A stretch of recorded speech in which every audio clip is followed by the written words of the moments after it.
naman kita karon sa bag-o na pud nga kinabuhi, bagong tuig, bagong pagpamalandong sa angay nga pagabuhaton.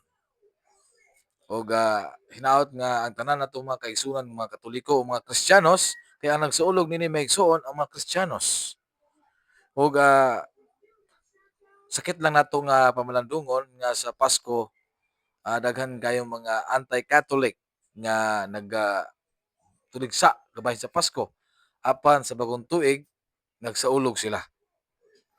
Wala na mao maigsuon ang ilang pagsaulog kay gumikan kay kining mga tawhana, wala man sila masayod sa mga tradisyon o history sa atong simbahan.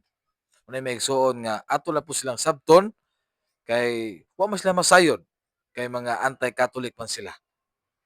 Ug kitang mga Kristiyanos, kita ang nagsuulog niini ning bag-o nga tuig. Hinungdan maigsuon nga naghanda tag pagkaon alang sa atong pagsaulog sa bagong tuig ug sa pagkainahan sa atong mahal nga Birhen Maria.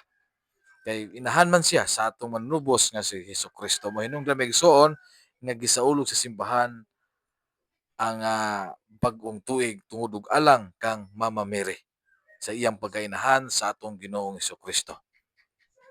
Og kining atong mga kaigsuonan, wa pa gid masayod maigsuon sa mga hinungdan o sa mga insakto nga pagselebrar kay daghan atong mga kaigsunan nga mga Katoliko nga adunay gihanda litson uban pang mga lami nga kayo nga pagkaon nining bagong tuig apan gisagulan og patuo-tuo.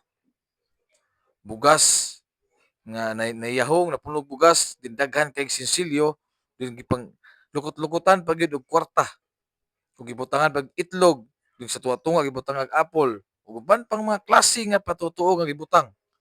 Kabalo mo maigsuon kung unsay giingon ni Pope John Paul II niana, mga Katoliko, mga Kristiyanos nga nagbaton og mga patutuo. Gitawag na maigsuon ni Pope John Paul II og syncretism. Syncretism is the combination the Catholic practice and pagan practices.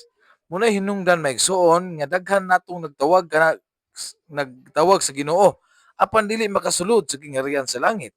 Diya sa San Mateo kapitulo 7 bersikulo 21 ngadto sa 23. Mo hinungdan maigsuon nga daghan kayong nagtawag sa Ginoo pero dili makasulod nganuman kay nakalapas maigsuon sa unang sugo sa Dios. Kining sala maigsuon sa patuo sa bagong tuig